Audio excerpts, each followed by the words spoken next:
कहता है तन्हाइयाँ अच्छी नहीं होती, बड़ा हसीन मौका देती हैं खुदा से मिलने का। मैं अपनी तन्हाई में तन्हा बेहतर हूँ, ज़रूरत नहीं दो पल के सहारों की। मानो के दूर हो गए हैं, मगर तेरे हिस्से का वक्त आज भी तन्हा गुजारती हूँ।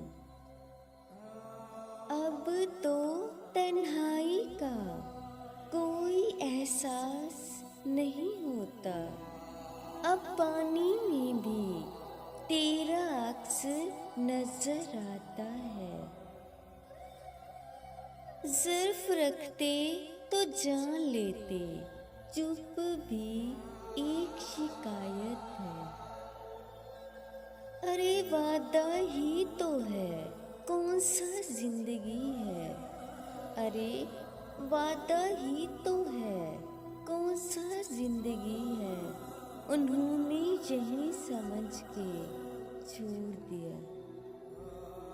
ये मोहब्बत का बंधन भी कितना अजीब है। मिल जाए तो बातें लंबी, बिछड़ जाए तो यादें लंबी।